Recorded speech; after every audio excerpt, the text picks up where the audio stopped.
All right, welcome back to season 2 of Inboxing. It's been a long summer, moving into the fall.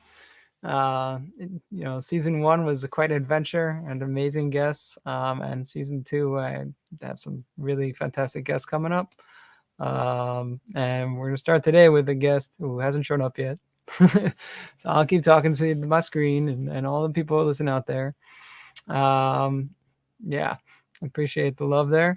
So just a little bit what's going on with Binboxing. I'll tell you a little bit about what's going on with Hilleberg Email Marketing. So Hilleberg Email Marketing is an email marketing agency that augments email marketing teams, or we're also involved in just running email for e-commerce businesses. So if anyone's listening out there that needs help with their email marketing, we're here to turbocharge your efforts. But our guest has shown up, so I'll cut that commercial short. And our guest today is Ben Malky. He's the head of customer success, I believe, at Dynamic Yield. Dynamic Yield is a really interesting company. They've been doing really fantastic work in the data and segmentation space. Such a good job, actually. They were bought by one of their customers, McDonald's, of all people. Without any further ado, I'll let Ben talk all about it. So please welcome Ben Malky. Hi, everybody. Thanks for having me. Hello. Oh, for sure. Thanks for coming on. I really appreciate it. Where are you right now? Where are you calling from? I am holed up in my toddler son's room in downtown Brooklyn, New York. Oh, wow. All right. Downtown Brooklyn. All right. I grew up not that far from there, over in Rockaway. Oh, really? Oh, nice. Yeah. I think you grew up more on this side of the world, right? A little bit, yeah. Moving around quite a bit, and then a lot in Latin America. But I am a Oh, really? Brooklyner through and through. Oh, really? I had no idea. Idea. That's really, really interesting. Yeah, I had no idea. All right, so that we'd start with there. So tell us a little bit about yourself and your journey to Dynamic Yield. Yeah, thanks. So I started. Oh God, where to start? It feels like I've been working forever, but in not to go too far down the rabbit hole, but I discovered my love for marketing a little bit late after I'd already graduated college and been working for a while. Tried to break into to the field, living in Miami for no good reason, in New York, and it wasn't working. So I ended up getting an MBA in marketing.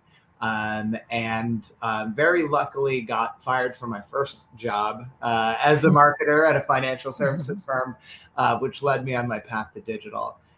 Starting with an agency that trained WPP and Omnicom agencies and what the internet was in 2011. And eventually that led me into managing SEO and SEM for big franchise networks. And I then made the jump to Dynamic Yield after being an SEO at an SEO platform. And I've been at DY for almost 4 years. Oh, wow. Okay. Tell us a little bit about Dynamic Yield. I don't think, I certainly wasn't too, aware of who you were until I looked it up. I watched a very interesting video with Youre talking about what they did for McDonald's at the drive-thrus. But yeah, can you tell me, give a little pitch about Dynamic Yield? We'd love to hear a little bit about it. Yeah, well, fun fact, I was the dumbest guy in the room for all of the initial McDonald's project. Basically, not doing much more than getting the Smart Ones coffee. Well, that's is there anything else you need? So Dynamic Yield is, well, listen, I'm biased. I would say we are the leader in the space of personalization. We actually have been named a leader by Gartner in the Magic Quadrant for, I think, 3 years in a row. Sorry to marketing if I screw the years up. It might be 3, it might be 4. I'm pretty sure about 3 though. But anyway, so what we do is personalization. Essentially, it's a wonderful buzzwordy term that can be defined a lot of different ways. But the way we would define it is executing content, experience, navigation, messaging, recommendations against an identified user attribute or segment or audience, if you will. So basically, you can change a lot of stuff on your website based on what you think is going to be best for a particular audience or segment. Okay. So is it mostly website stuff, or is it like also like, I don't know, with ads or dynamic ads? Is that a thing? It is a thing. We are primarily focused on the website experience, but we do have app integration. We do have email integration. We have so we work in email ads. We do have some ad products, but mostly, the bread and butter work is email and web. Uh-huh. All right, dude. So this inboxing, I brand the inboxing as the podcast all about email marketing. So I'd be curious to hear like how that works. Like, if you're using Klaviyo, can you then bring in dynamic yield and integrate it with what you're doing on Klaviyo, or is it like Yeah. its own platform? No, we precisely do integrate with. Actually, we have a ton of clients who are using Klaviyo and others. Essentially, what we can do on top of Klaviyo is personalized recommendations, triggered emails, and that are again based on a particular segment concept, and also content A/B testing as well. So essentially, it's adding a layer of personalization onto your existing ESP. All right, that's awesome. We Yes. love hearing about that kind of stuff. All right, so let's move on. All right, so what do you think? I'm missing a U there, but what do you think are the biggest reasons many companies aren't using their data in their marketing? Yeah, in the run up to this, that's a big statement. It's a big statement. The premise, there are a lot of companies that get it absolutely right, and sure, definitely a lot of companies that aren't. I would even say there are a lot of companies that think they're doing it, that think that they're applying and utilizing data correctly, but probably aren't. But that said, I think a lot of companies have trouble getting out of their own way. And really what it comes down to is creating a clear, like aligned strategy on how to use your data, because every company has so much of this. And it's a big sort of vague concept, like data. What does that exactly mean? But the problem is, particularly in larger companies, there are so many cooks in the kitchen. There's like a VP for every possible thing under the sun.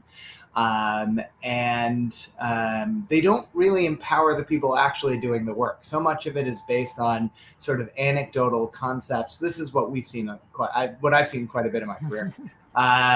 Is that there's just a lot of opinions, and then the people who are actually doing the thing, who are actually going to be the ones tasked with creating strategies based on the data that they have, aren't empowered enough to make the decisions they need to make. And then we see a lot of companies that don't really have a clear strategy for what's important to them. And they might be a little too distracted with, for example, the concept of like a CDP. I can't tell you how many times I've seen companies say, "Well, we need a CDP. We need a CDP." They work really hard to integrate a CDP in all of their systems to generate all the data that they think they would need.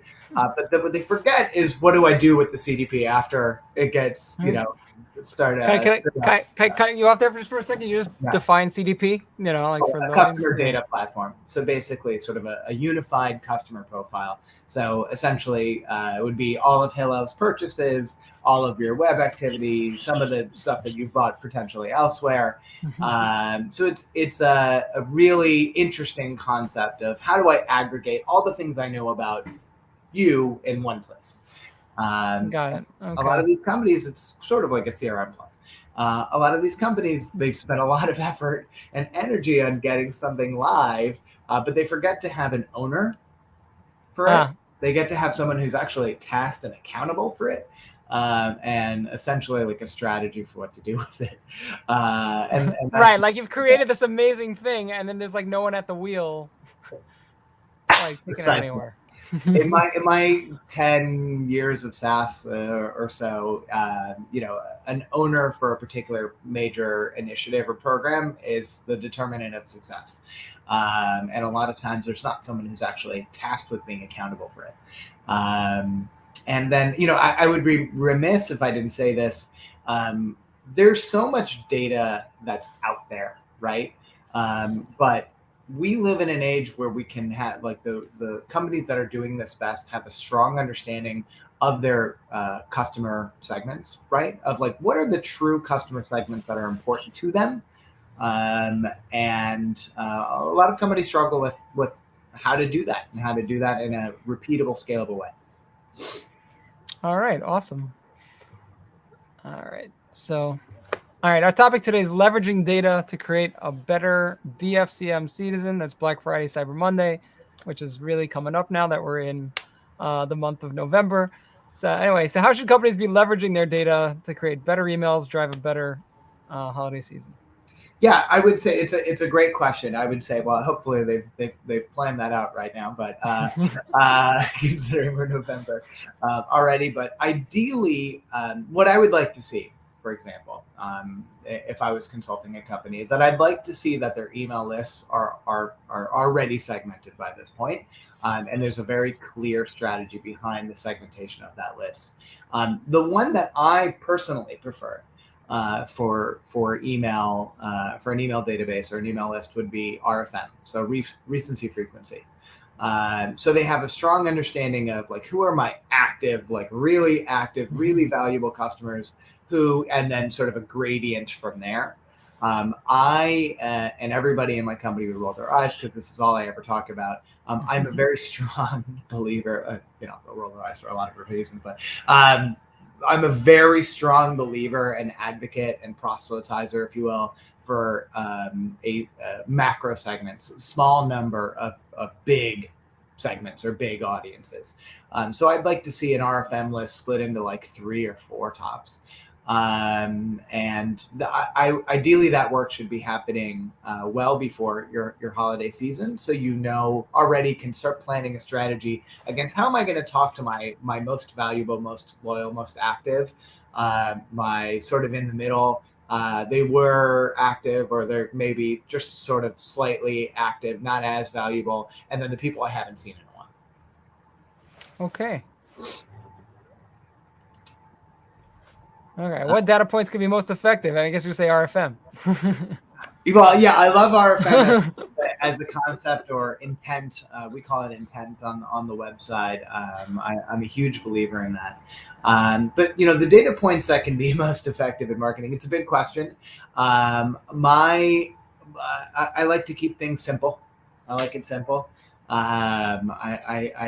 I don't think anybody should be sort of reinventing the wheel when it comes to stuff like this. So keep it simple. If you're talking about web or digital in general, purchase per user or revenue per user, or even more simple, conversion rate, and AOV if you'd like. CTR, particularly now with the changes in email, we're going to be heavily. Obviously, the world of data and email is changing aggressively right now. So we need to know sort of what performance we're driving based on sends. Add to cart, stuff like that. Don't reinvent the wheel. Use what's there. Okay. But what I would say is also important is that you understand when and why you're going to use each of these data points, right? Purchase per user, for example, on the web is not suitable for every campaign that you run. If you're running something on your homepage, it's not a purchase per user as a primary. If you're running something on email, understand probably now with all the changes that have been made, we want to know what's converting. Like, is this driving purchases or not? That's pretty simple, right? And again, we should also understand by those RFM audiences at the segment, or audience and segment, sort of interchangeable terms, at the segment level. For my most active, my most loyal, I'm driving purchases, right? I want to get them back and I want them to purchase. For my least loyal, least active, least valuable, maybe I'm just trying to get them on site and letting my web work do the magic from there. So not every KPI is a suitable or sort of recommended for everything that you do. Know when and where and why for each KPI. And also, my last thing is let the primary be the primary. I know that sounds sort of ridiculous, but oftentimes I'll hear, "Oh, our primary KPIs are 1, 2, 3, 4." Primary means one. Have a campaign. Have a really clear idea of what you're trying to do with that. Okay. Awesome. Whoops. Okay. All right. So we kind of touched on this a little bit, but yeah, like how does dynamic yield work? Like, okay, like will it do RFM for me and create those segments?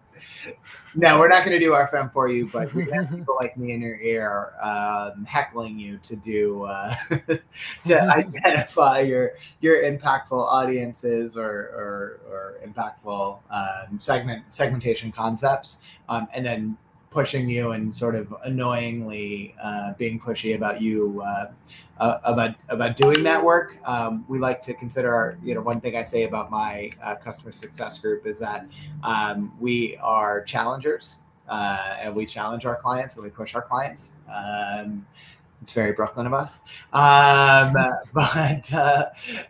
So we're going to help. First of all, we're going to consult you on understanding who those segments are and then pushing you to do the work. And then we're going to help you execute detailed targeted campaigns for each of those segments, down to what copy are you using, what image are you using, what are we trying to drive, right?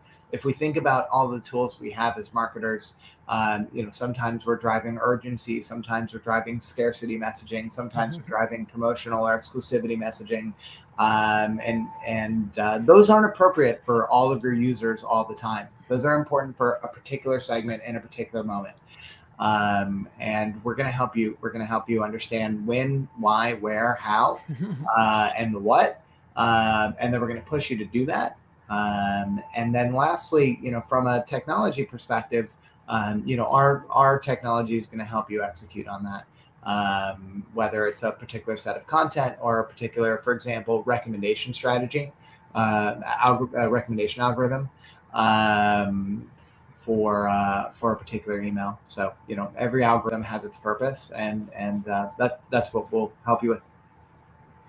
Right. It sounds like a lot of what you do is education. Is that fair to say? Oh yeah, that's a huge part of what we do. Yeah, I also listen. I often use the example of like email or paid search. Most companies out there, right? Email and paid search have been around for like 20 years. And there's an established playbook. There is a solid, established understanding of how it's supposed to work. What are the basics, the 101s? When you get into the world of personalization, that's not true. That's not true. Personalization hasn't been around for 20 years, and there's still a lot of, let's say, raw personalization work in the marketplace, and a lot of companies who are figuring it out now. And so much of our time, so much of our efforts is spent on educating clients, not only how to do it, but even how to resource it. I talk to clients all the time about organizational resourcing around personalization, around process, and how to do it not just well on one campaign, but how to do it well on a repeated basis, which is, to me, the most important thing. I'm a strong believer in process over everything. All right, that's awesome. All right. All right. So, what examples of data in marketing do you find inspiring? Yeah, this is I love this question. There's sort of a lot. This is going to be a really dated example, but it's one that always stuck with me. I mean, it's super, super old. Okay. But I love, and I've always drawn inspiration from Nike Plus, the original launch of Nike Plus. And I'll tell you why. Okay. This is predating Apple Plus, I assume, and this is Disney Plus. dating all. Why do you think they all came around?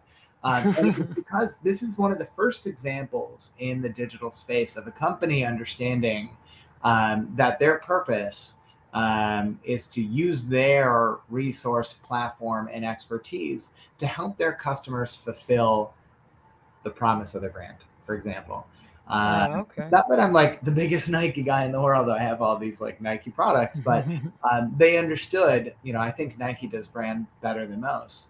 And they understood that they're not just a shoe company, not just like an apparel company, that they're a A company. lifestyle. Yeah, they're going to help you. They're going to provide products that are going to help you achieve your fitness goals, right? And that's what they said to themselves. And Nike Plus, by providing a platform for people to track their activity, their workouts and their runs, and something that no individual would have been able to create themselves, to build themselves, was absolutely groundbreaking. And I think the message and the concept and the thought around that still resonates with me, because I think it's still an inspiring sort of concept and guideline. I think it's a great example because it also it was an originator, like no one was doing any stuff like that yet, Oh, like yeah. yeah, so like yeah, basically, and now you see it everywhere, you know, And now you see it everywhere, right? yeah, And like all the running apps are companies. 100%, and they obviously they hit on something. And there's another one that I love. It's actually it's this is self-serving because it's a client of ours, and we were involved in it. But they should take all the credit for it. Yeti Coolers, which is a really awesome company based in Austin. They themselves have become almost like a lifestyle brand. You see their gear all over the place.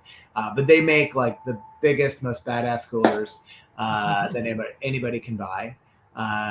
Biggest being sort of a relative term, but anyway, Right. they created something called the Cooler Finder on their website, which essentially is it's a quiz. And it's asking you, the way it works is you're on their website, you're looking at coolers, and it will ask you, hey, is this, answer a couple of these questions, and we'll help you find the right one. Is this for you or for somebody else, or for you for a group of people? Is it going to be you carrying it or multiple people carrying it? Is it for this type of activity or that type of activity? Is it for a couple of days or just a couple hours? Very simple questions that don't, that Don't not too really, much thinking. yeah, that really simple and like really just to the point, and then it spits out the recommendations. Now, why I find this inspiring is the why behind the creation of this cooler finder, which was, these are not, the cheap coolers. I hate the sort of concept of cheap and expensive, but these are not. They're there's a Yeah, a few hundred significant bucks. price behind them. These are real excellent quality coolers. And they have a price tag that sometimes you might not expect if you're just going to get one of those styrofoam coolers at the grocery store.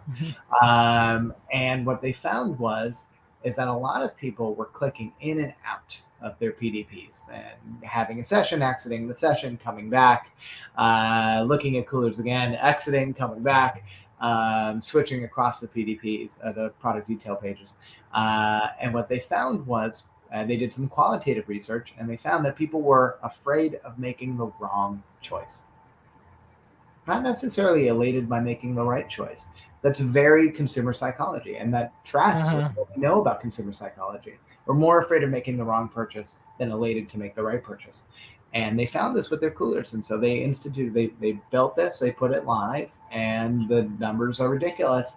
It Oh, worked. really? It made people feel more confident that they were buying the right thing. And that, now listen, a quiz is a quiz, but No, to but me it was, working off an actionable insight about their customers to provide a better experience. no, that's exactly it. Like, they're looking at the data, they see what's going on. A lot of people come in and out, and that's a great example of how they were able to like nudge it, and it was just enough nudge to Yeah. get people to feel a little more confident, and it paid off like huge.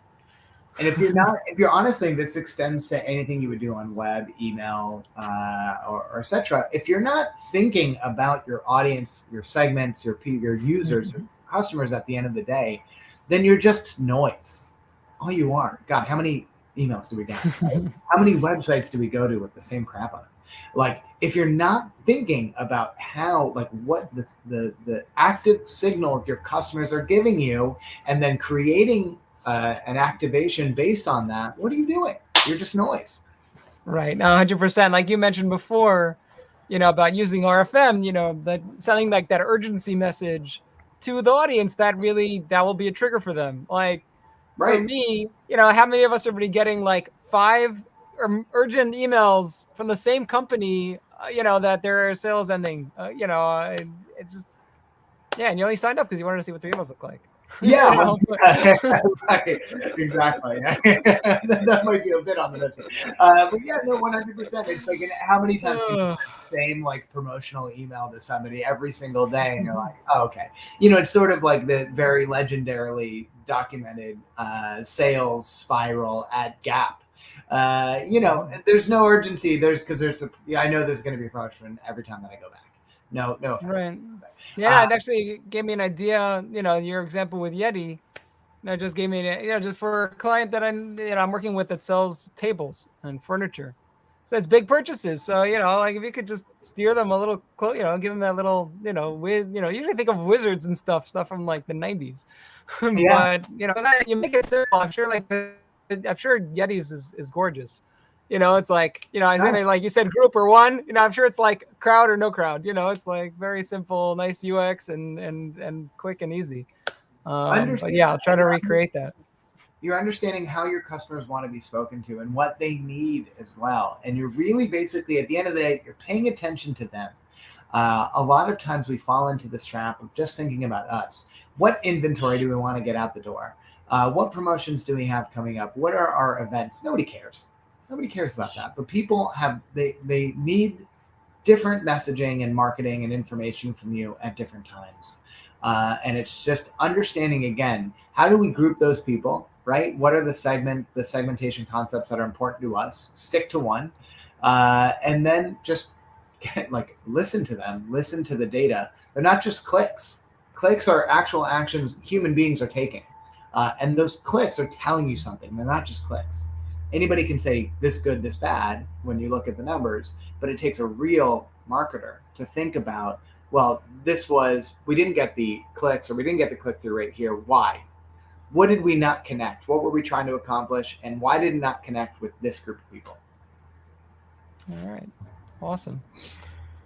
Um, yeah. It keeps jumping around. Okay. Yeah, we did that. Okay. So here we are. All right. What about newer companies or companies with very little data?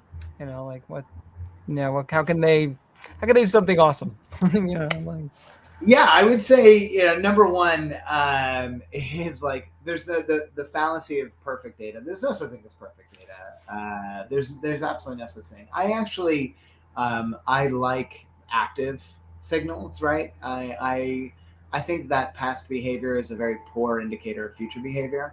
I stole that one from the sports world as an avid sports fan, but it's a bad predictor of future behavior. And so I would say go with what if you're opening and operating, you're getting something back. So keep it simple. Keep it really, really simple. I start with if you only have conversion and AOV, fine, start with that. And then start to segment. I love intent audiences, basically switching people. It's essentially a marketing funnel: low intent, medium intent, high intent. High intent are the people who are giving you signals that they're ready to buy. Medium intent are somewhere in the middle, and low intent is signals that are not ready to buy. You can do that based on the type of activity they're taking actively on your site. We use page views quite a bit. There are a lot of different ways you could define it, but you could start with something really basic like that. If they're visiting if they're 20 plus pages, that's a really good signal that they are interested in something, right? And then start to carve out the plan and the process first, and then run with what you got. Keep it simple. all right. Thank you for that. All right. And what are your top 5 email marketing tips for 2021? Yeah, I should have said 2022 because we're almost there. But yeah, we are almost in 2022. Conceptually weird to get my head around. It's a great question. Let's see if we can get to 5. I would say, number 1 is cut out the noise. Listen, this might change depending on who you are as a brand, right? If you're just like a volume shop, fine. But I would say make your emails count. we all get so much email. We get so many emails. And a lot of them say that look, talk, walk, and sound the same. So really, really make your emails count. Plot out your cadence, like plot out your email strategy based on all of the emails that somebody could get from you. And make sure, try to find this is easier said than done, which is why I love being on the vendor side. Um, is is make sure that you are finding that sweet spot between not communicating enough with our customers and over communicating with them, and tweaking based on what the data is telling you. But make every email count. Can I stop you for a second? Yeah. You just mentioned cut out the noise. There is some kind of hum in the background. Is there a fan or window open or something like that? Yes, I can turn that off. Okay, please do. I should have said it in the beginning, but Yeah. ah. So the Yeah, Brooklyn that is apartment, a whole lot better. when they turn on the radiators and you can't control it. And so the other rooms there's a lot of downtown Brooklyn noise. So that's on me, my mistake. Got it. All right. Yeah. Well, I'm sorry I didn't mention it earlier, and I hope you don't get too hot. But we're towards the end Now anyway now, so I felt like. Yeah. All right. Yeah. So keep going. I think you did one, right? Yeah. So cut out. Just like cut through. Like it's make the emails count. That's number one. Number two is get that email list right. Get that email list right. Understand who, like what your important segments are, and who they are as well. Like that's really important. It's not just okay, we created our important segments, but it's really understanding what those segments, who they are and what they mean and what they need from you. So carve out that strategy based on them. Number three is then execute segmented emails. So let's not send the same ones to everybody all the time. Let's make sure that we are executing based on our email lists accordingly. Number four is have actual brand voice. Have an actual brand voice. Like make sure that your emails count. Like again, back to number one, like make them interesting, make them like real. Don't just use the same regurgitated copy we see from every email in the world, right? Like carve out that space for you as a brand. Talk to your customers the way they want to be talked to, which is like human beings. I go crazy every time I see a product recommendation widget that says, well, that might be some hyperbole, but that customers also love. I hate that. It's so droll. It's so boring. It's so non-personable. It's not human. It's just like, I don't know, whatever. Let's just put this. But there's a reason why, for example, they're recommending a certain set of products. So just tell people what that is. Be transparent with them. And number five, be really attuned and sensitive to your data, and understand what's working, what's not working, and don't be afraid to tweak. All right, awesome. I love your answers. All right, so what are the pitfalls in using data? I think we've all seen bad, like that's just too much. AKA Facebook. Yeah, listen, I don't know. I mean, the pitfalls.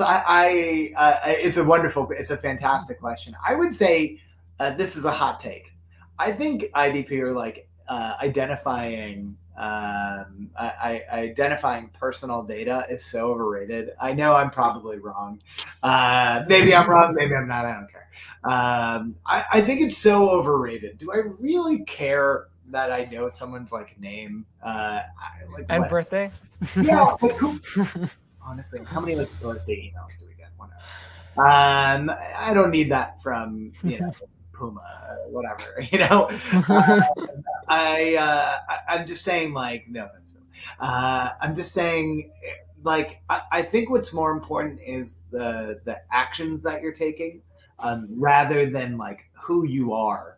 That's not particularly important to me. But I'm sure there's a lot that I'm not thinking about. What do you think? I think you're spot on. I mean, I think the action, action-driven marketing is going to be much more important than it's their birthday. But Yeah, right. Exactly. It's. I want to listen to what you're saying to me now, as opposed to what you said to me in the past, or who you exactly are. That doesn't matter to me. Number two is, if you do have that data, if there is a use case with that data, or even not, is just be transparent with people.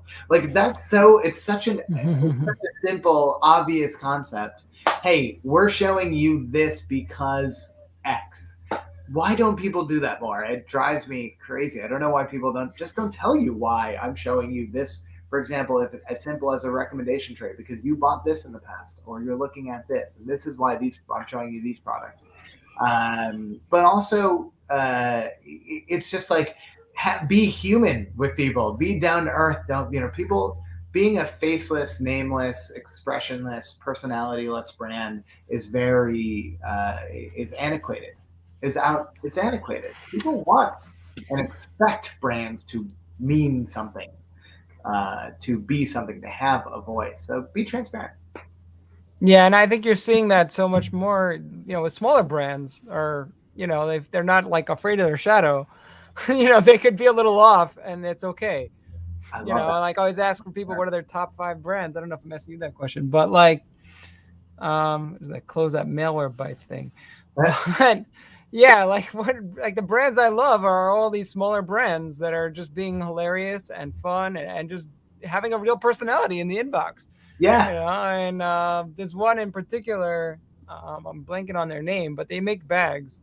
It's like Baboon to the Moon. Start there. Hey now.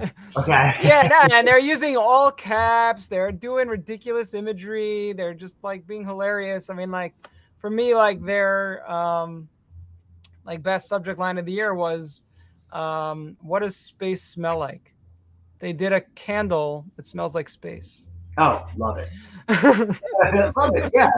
Be like, cheeky. how could you not open that? It was crazy. Well, yeah. Yeah, so I just Make love it that, and count. 100%.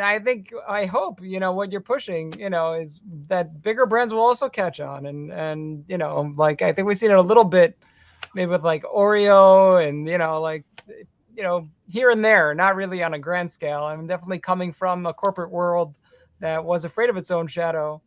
Like it's a frustrating point. That I love that. I love that term. I'm going to steal that. Yeah, the Oreo "Don't be afraid to dunk in the dark" and the famous Super Bowl blackout. Like that's a legendary example from one of the people who wrote that tweet.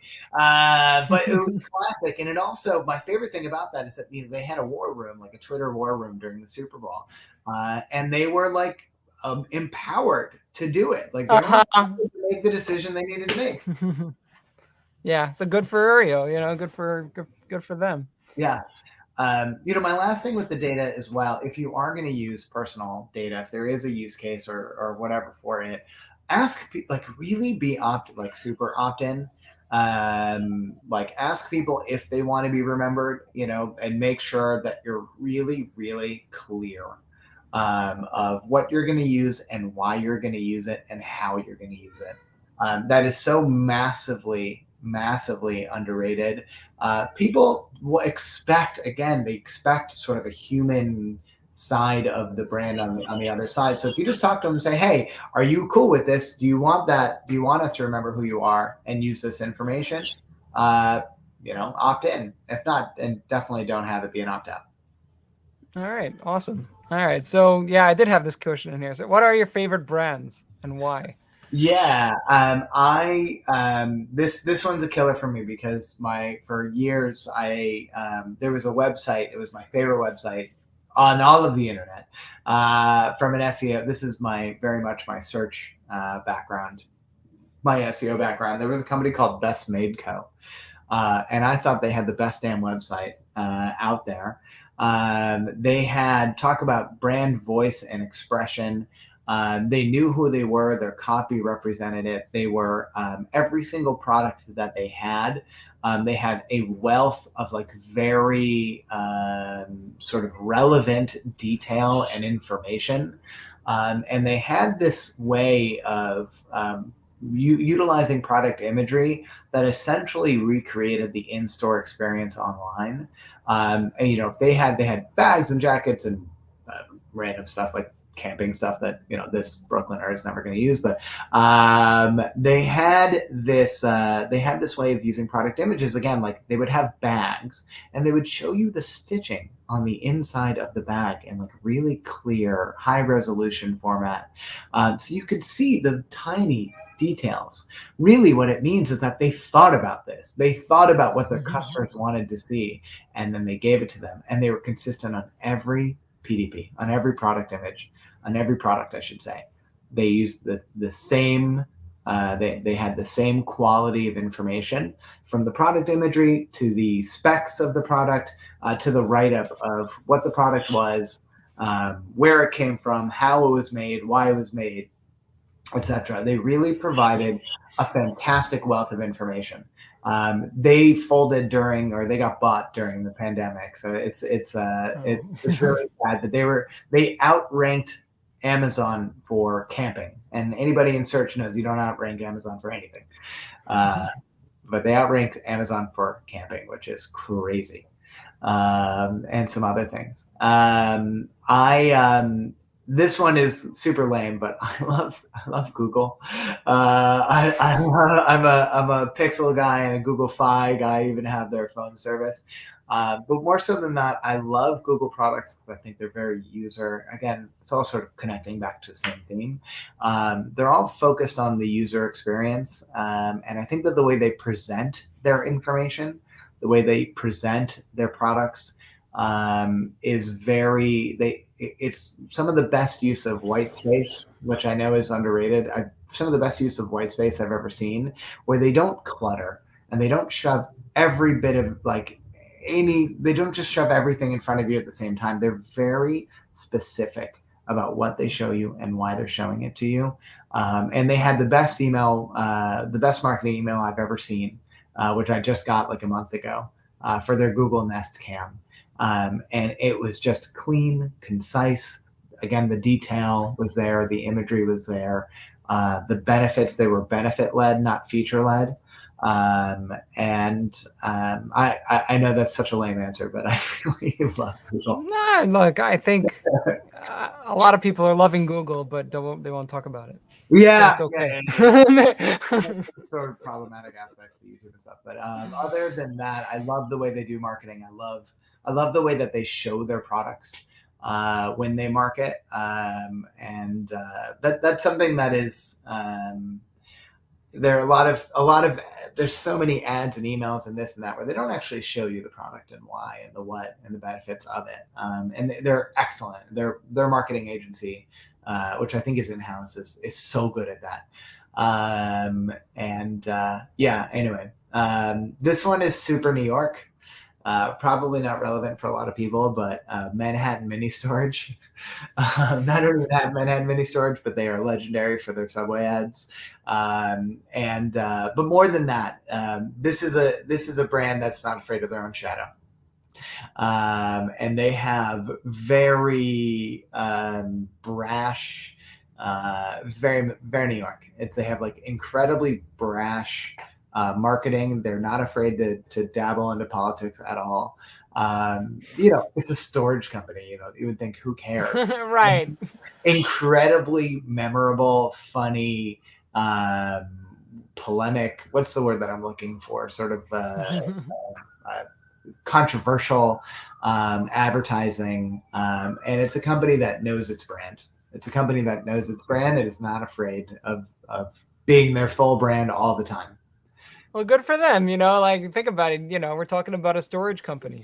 Like, and we're talking about yeah, exactly. Right. That's it. Manhattan Mini Storage. Yeah, what a company. It's exactly. I mean, it's the least interesting product out there, but they make it interesting. And right. It's so interesting because also, like, the other products that I've had, the other answers to those questions that I've gotten a few times is Penzies spices. I don't know them. You don't even know them, but like apparently they're also like they're political. They're super political. They're very liberal. I think. Okay. I think that's their bend, but they're not afraid to let people know that. Like All right. They're, yeah, and so yeah, the other people I've had on this channel, have told me Pensies, Chubbies, and just think about it, they're all small niches Yeah. that just say we want to make it, and we're not gonna try to say super PC. We'll have fun with it, and we'll see where it takes us. Yeah. And 100%. I that's love that. awesome. I love anybody who understands their brand voice. And again, there's not afraid of the shadow. I'm already stealing it. All right, awesome. All right, so what? I mean, you talked to this a little bit. You mentioned Nike Plus, I guess, is a favorite campaign. But anything else come to mind, like of a specific email, perhaps, or? Yeah. Well, the Google Nest one is such an awesome example. And uh, again, it was just so like expertly crafted and well designed, and you could even add to cart directly from the email itself, which I loved. Like, it enabled the actual action that they wanted you to take. They were very clear about the action they wanted you to take, and they were very deliberate about what they were showing you and why they were showing it to you. And it was just clean, crisp design that I think was just expertly done. I signed up. I collect whiskey and scotch. That was sort of my pandemic hobby, I should say. My pandemic hobby. I like to collect sort of rare or out there scotch and whiskeys. And I signed up for a company called Flaviar, which is a subscription service. And this is also another brand that really knows its voice, and act like they know that anybody signing up for the service really wants education about like different distillation techniques and different whiskey expressions that are being made, or what's new in the market. And they have a real focus on content, not just like the droll subscription service itself. They have an excellent focus on content. They're always coming out with new things, and they have these really beautifully executed and designed campaigns that they don't overload you. They don't overload you at all, but you can expect one, once a week, and it usually has really great sort of like educational information in the email itself. I mean, I love the way they do that. Yeah, and that's awesome because like they're just enhancing what they're doing already. I mean, you're a subscriber, you're getting their thing. Other people say don't send them anything except for like the order confirmation. They're like, Right. no, no, no, that's not what we're doing here. We're gonna keep you more interested and more interested. And so something just like about the company you just mentioned is like I remember seeing a very memorable abandoned cart email from a company called Whiskey Loot. That was like saying like all the objections you would have or things you could do with all these tiny bottles that you're getting every month. Yeah, it was a humorous, but it was real. But it was. I think that's it. When you like go strong on copy and you make it really about people, And how it resonates. Yeah, it totally resonates. That relevancy is hard to, is super underrated. And, for example, like you'll buy a particular bottle, and then they'll send you information about like a tasting that they're doing with, like an expert in the field based on that or something similar. And so that relevance and that voice and that, the design principles of not shoving everything in your face all the time. How many emails have we all gotten that it's like every product in the world that they could sell, there's no rhyme or reason to the email, there's no theme to the copy, there's no theme to the structure, and they just shove everything at you just because? I would say you can tell how a company operates by looking at their email and see how much groupthink is involved in the crafting of this email, or are you letting a marketer make the decisions that they need to make, and giving them, empowering them and giving them creative design license, I should say. All right. Now we've reached the end of the road, and I just give you the floor to say whatever you want. Oh man, what a platform! uh, I'll spare you the Festivus jokes as the time. No, I would say, the most important thing for me is at the end of the day is understanding your customers. And I would say for every brand, big, medium, or small out there, have a really great concept of what the most important segmentation is for is out there for you as a company, and stick to it. And always ask yourself why the performance is what the performance is, whether it be on an email campaign or any of your web activations, anything you're doing in your app marketing or advertising, on property or off. Always try to understand, relate it back to your customers, and understand them, and what they want from you. And when you become customer centric, right? That's the process of becoming customer centric, is doing things for your customers, not because of just what you need. You'll find that it's gonna take your performance to the moon, because it's all about them and not about you. Thank you so much. I really enjoyed our time together. Likewise. I'm gonna let you leave, but if you could stick in the waiting room, I'll appreciate it. We could chat a little bit afterwards. That sounds great. All right, thanks for coming. I really appreciate it. All right, so that's our show for today. Yeah, you can see a little bit of my background. Oops. But yeah, I really appreciate Ben for coming on today. It was a really great talk. So this episode will become live as a podcast in January.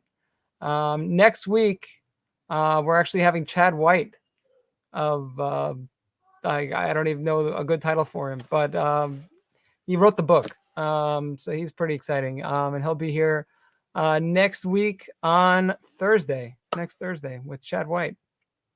Unboxing episode 2, season 2, episode 2. Thank you for joining me today, and have a good evening, good afternoon, and good night, depending on where in the world you are.